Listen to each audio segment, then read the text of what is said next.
Hello friends, welcome to Study India. और हम घटना चक्र सीरीज चला रहा था जिसमें हमने पहला वीडियो कल अपलोड किया था। ठीक है, उसमें हमने टॉप 30 करंट अफेयर के क्वेश्चन लिए थे घटना चक्र से। और आज हम उसे आगे बढ़ाते हुए नेक्स्ट जो 30 हमारे करंट अफेयर के क्वेश्चन है उनकी बात करेंगे। ठीक है, तो शुरू करते हैं बिना देरी के। तो पहला क्वेश्चन है आज का, 7 अक्टूबर 2021 को किस राज्य द्वारा राम वन गमन पर्यटन, ठीक है, सर्किट का शुभारंभ किया गया? ऑप्शन क्या हो जाएगा इसका आंसर? इसका आंसर आप सीधे छत्तीसगढ़। ठीक है, तो छत्तीसगढ़ सरकार ने राम वन गमन पर्यटन सर्किट का शुभारंभ किया था। ठीक है, चलते हैं नेक्स्ट क्वेश्चन पे। अब देख लेते हैं। ठीक है, वर्ष 2020 में पंजाब के आबकारी विभाग अवैध शराब व्यापार और उत्पाद शुल्क से संबंधित अपराधों पर अंकुश लगाने के लिए किस अभियान को शुरू किया? तो ऑपरेशन रेड रोज। ठीक है, ये आपको याद रखना है। चलिए अब आगे चलते हैं। अब ये बहुत इंपॉर्टेंट क्वेश्चन है। ठीक है, अक्टूबर 2021 में प्रधानमंत्री द्वारा पीएम केयर्स फॉर चिल्ड्रन योजना के तहत स्वास्थ्य शिक्षा के लिए 18 वर्ष की आयु से मासिक वजीफा और कितने वर्ष की आयु प्राप्त करने पर एक मुश्त 10 लाख रुपए का प्रावधान है? तो इसका आंसर जो हो जाएगा 23 वर्ष। ठीक है, थोड़ा डिटेल में हम इसे देख लेते हैं। तो पीएम केयर्स चिल्ड्रन स्कीम क्या है? दिशा निर्देश जारी किया गया था इसके लिए अक्टूबर 2021 में। मंत्रालय कौन सा है इसका? महिला और बाल विकास मंत्रालय। उद्देश्य जिन बच्चों ने कोविड-19 महामारी के कारण अपने माता पिता खो दिए हैं उन्हें सहायता राशि प्रदान करना। ठीक है, प्रावधान इसमें है 18 वर्ष की आयु से मासिक वजीफा आपको मिलेगा। 23 वर्ष की आयु पर एक मुश्त 10 लाख रुपए का प्रावधान इसमें किया गया है। ठीक है, चलते हैं आगे। अब कपड़ा मंत्रालय, ठीक है, नए वर्ष से किस वर्ष में क्रेडिट लिंक्ड सब्सिडी योजना के रूप में प्रौद्योगिकी उन्नयन निधि योजना TUFC, ठीक है, शुरू की थी? तो इसका आंसर क्या हो जाएगा? 1999 में प्रौद्योगिकी उन्नयन निधि योजना शुरू की थी कपड़ा मंत्रालय ने। किसके लिए? क्रेडिट लिंक सब्सिडी योजना के रूप में।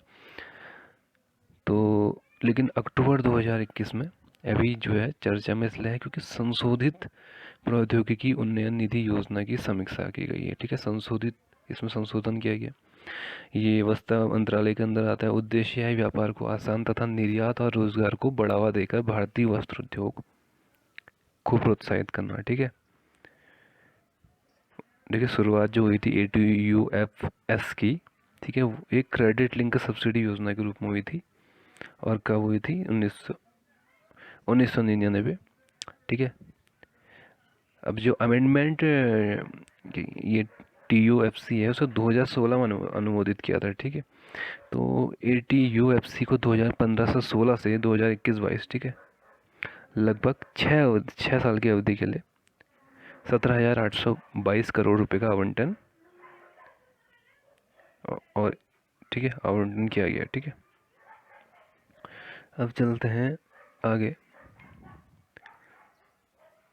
निम्नलिखित में से किसके द्वारा high speed expendable aerial target, ठीक है, तो शॉर्ट में हीट बोलेंगे, high speed expendable aerial target अभ्यास का परीक्षण किया गया? ठीक है, तो DRDO, ठीक है, DRDO द्वारा हीट अभ्यास का परीक्षण किया गया है। देख लेते हैं एक बार।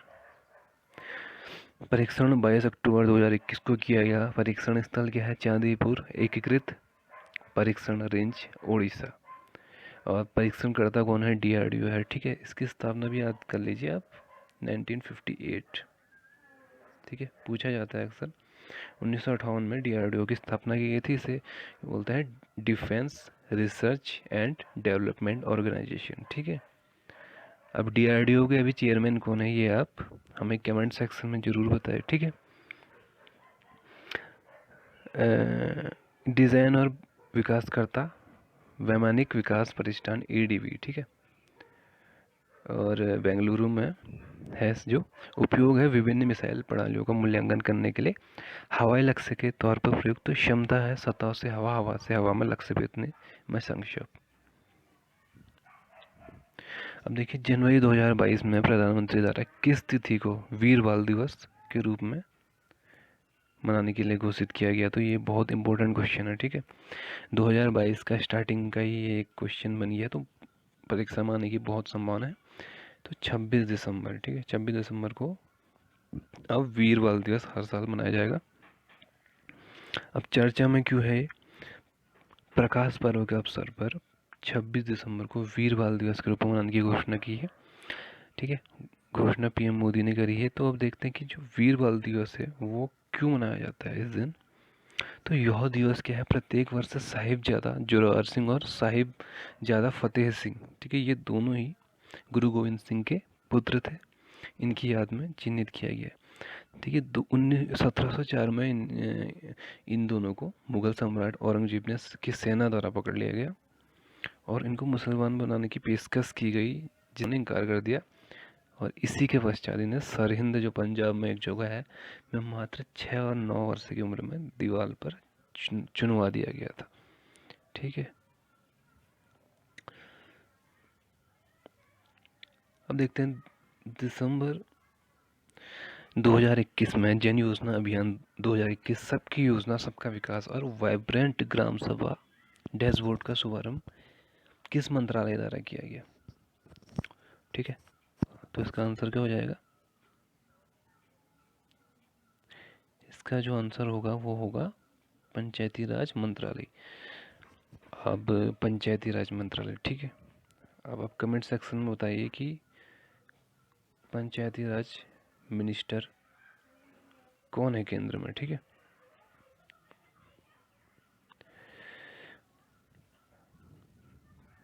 देख लेते हैं सितंबर 2021 में किस आयोग ने IFPRI,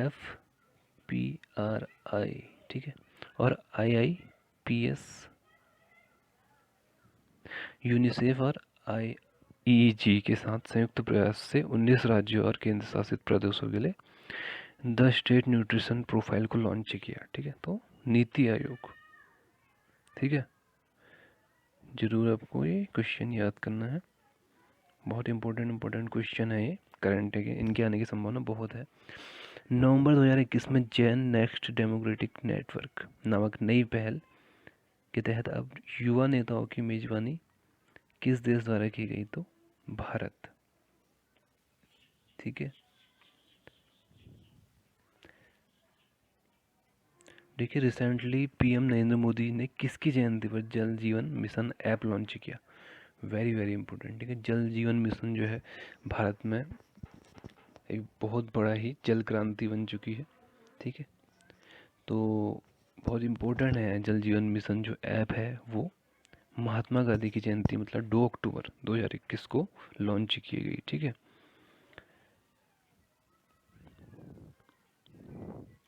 ये देखिए जल जीवन मिशन की घोषणा 15 अगस्त 2019 को हर घर को स्वच्छ जल उपलब्ध कराने के लिए की थी। 15वें वित्त आयोग के तहत पंचायती राज संस्थानों को 2021-22 से 2025-26 5 ईयर की अवधि के लिए गाँव में पानी और स्वच्छता के लिए 1.42 लाख करोड़ रुपए का आवंटन किया गया है। अब देखिए नवंबर 2021 में सरकार के जो थिंक टैंक है नीति आयोग ने राष्ट्रीय, राज्य और केंद्र शासित प्रदेश और जिला स्तरों पर गरीबी को मापने के लिए पहला बहुआयामी गरीबी सूचकांक, ठीक है, जारी किया। इसके जारी प्रथम उद्घाटन सूचकांक के अनुसार किस राज्य को बहुआयामी गरीब के उच्चतम स्तर वाले राज्य के रूप में चुना गया? तो बिहार, ठीक है। सबसे ज़्यादा जो गरीब है वो बिहार राज्य है।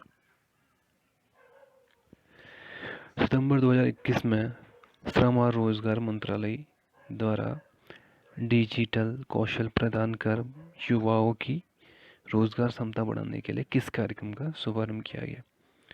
तो ऑप्शन हो जाएगा डिजिटल कौशल कार्यक्रम और डिजी सक्षम, ठीक है, जरूर याद रखेंगे आप। 30 सितंबर 2021 को शुभारंभ दी थी मंत्रालय है श्रम और रोजगार मंत्रालय। शुभारंभकर्ता कौन है? भूपेंद्र यादव, ठीक है, ये मिनिस्टर हैं श्रम और रोजगार के मंत्रालय के। माइक्रोसॉफ्ट इंडिया के साथ इन्होंने इसका शुभारंभ किया, ठीक है। उद्देश्य है युवाओं को डिजिटल कौशल प्रदान करके रोजगार क्षमता का विकास करना।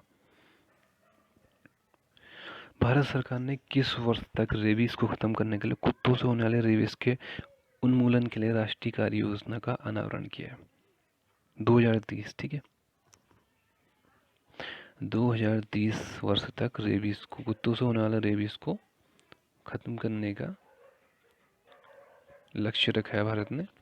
अब देख लीजिए कि जो टीवी है, ठीक है, भारत में जो टीवी को ख़त्म करने का वो लक्ष्य रखा है वो 2025 है। मात्र 3 साल और है, 3 इसे बोल सकते हैं 4 साल और बचे हैं, मात्र 4 भी नहीं, 3 ही। लेकिन WHO ने 2030 तक यह लक्ष्य रखा है कि टीवी वैश्विक रूप से ख़त्म हो जाए।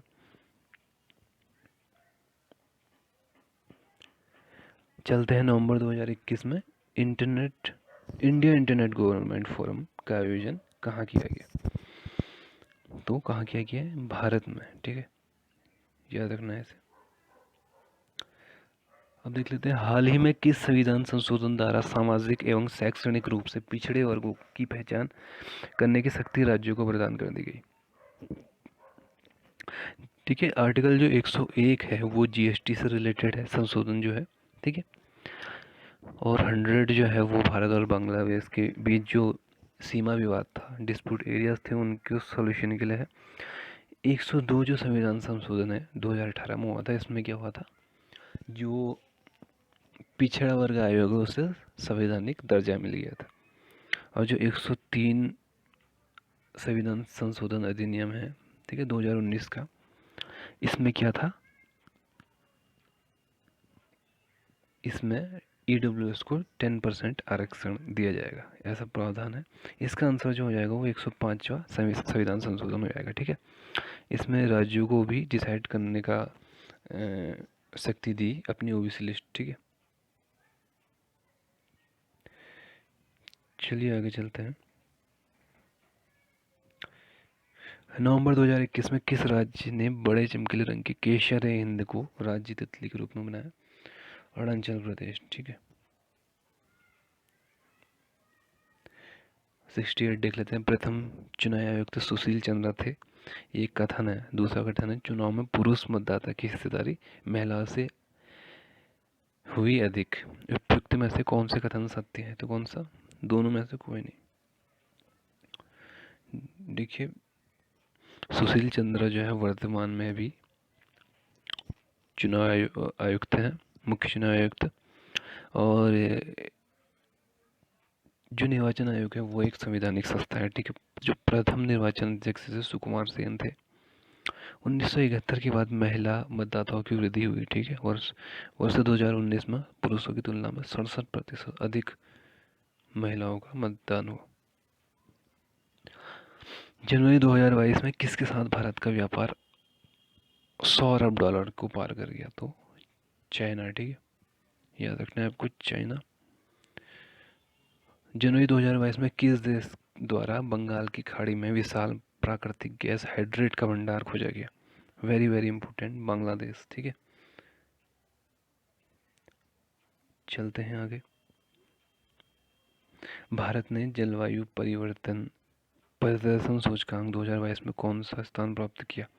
तो 10वां स्थान, ठीक है। नवंबर 2021 में टाइम फॉर इंडिया ये अभियान किसने प्रारंभ किया? ठीक है, टाइम फॉर इंडिया। तो ये स्वीडन ने प्रारंभ किया, ठीक है। इसे प्रारंभ करने का जो मेन उद्देश्य है वो क्या है? जो द्विपक्षीय व्यापार है भारत और स्वीडन के बीच, वो उसको बढ़ावा देने का, ठीक है। अक्टूबर 2021 में निम्नलिखित में से किस सोशल मीडिया कंपनी ने अपना नाम मेटा करने की घोषणा करी? फेसबुक, ठीक है। 4 फरवरी 2004 फेसबुक 4 फरवरी 2004 को लॉन्च हुआ था, ठीक है, ये भी आप याद रखेंगे।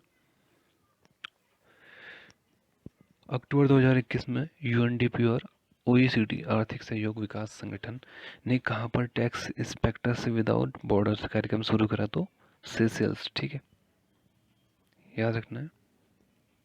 दी ग्लोबल ड्रग पॉलिसी इंडेक्स 2021 में भारत का स्थान 18वां। ठीक है,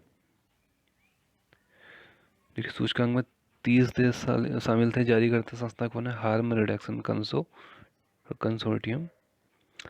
प्रथम स्थान नॉर्वे, अंतिम स्थान ब्राजील। चलते हैं अब आगे। सितंबर 2021 में भारतीय सेना ने किस देश की रॉयल नेवी के साथ व्हाइट शिपिंग सूचना आदान प्रदान के लिए समझौता ज्ञापन पर हस्ताक्षर किए हैं? तो ओमान। ठीक है, ओमान याद रखना। अक्टूबर 2021 में भारत पुनः संयुक्त राष्ट्र मानवाधिकार परिषद का सदस्य चुना गया है। तो संयुक्त राष्ट्र मानवाधिकार परिषद का कार्यालय कहाँ पर है पूछ रहा है, तो जिनेवा में है। ठीक है, अब देखिए भारत की इसमें जो अवधि होगी कार्यकाल की वो 2022 से 2024, 3 साल। मुख्यालय जिनेवा स्विट्जरलैंड में है। यूएनएचआरसी का गठन हुआ था 15 मार्च 2016 को, नहीं 2006 में। ठीक है, किससे? संयुक्त राष्ट्र की जो महासभा है उसके द्वारा। टोटल जो इसमें कंट्री है वो 47 है। ठीक है, याद रखना है आपको। अब वेरी इंपॉर्टेंट क्वेश्चन आ गया है, ग्लोबल इनोवेशन इंडेक्स वैश्विक नवाचार सूचकांक 2021, भारत का स्थान जो है 46। ठीक है, और 2020 में ये 48वां स्थान था, मतलब 2 अंक में सुधार हुआ है। ठीक है, आप ये बताएंगे कि वैश्विक नवाचार जो सूचकांक है वो कौन जारी करता है, कौन सी संस्था? कमेंट सेक्शन में जरूर बताएं। शीर्ष 5 देश जो हैं वो हैं स्विट्जरलैंड, स्वीडन, अमेरिका, यूके और यूनाइटेड किंगडम और दक्षिणी कोरिया। और सबसे जो निम्न स्थान है वो अंगोला का है, 132। अक्टूबर में 2021 में ग्लोबल थ्रेट असेसमेंट जो रिपोर्ट है किस संस्था द्वारा जारी की? तो वी प्रोटेक्ट ग्लोबल अलायंस।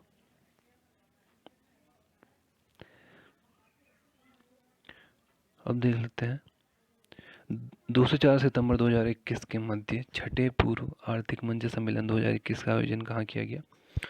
रूस के शहर व्लादिवोस्तोक में। ठीक है, याद रखना है आपको।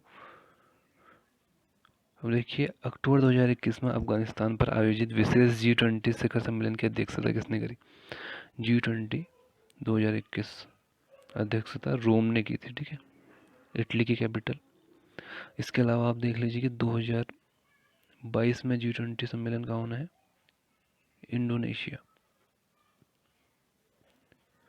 और 2023 में भारत में होगा। ठीक है, ये आप जरूर याद करें, भारत और जो इस साल होने वाला है इंडोनेशिया।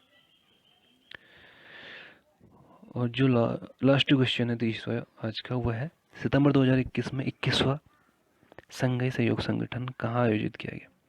तो डुसांबे। ठीक है, ताजिकिस्तान की कैपिटल है। और जो 2022 में होगा 22वां, वो समरकंद में होगा। ठीक है, समरकंद। अब आप बताइए किसकी कैपिटल है कमेंट सेक्शन में। अब हम मिलते हैं नेक्स्ट 30 क्वेश्चन के साथ अगले वीडियो में। धन्यवाद।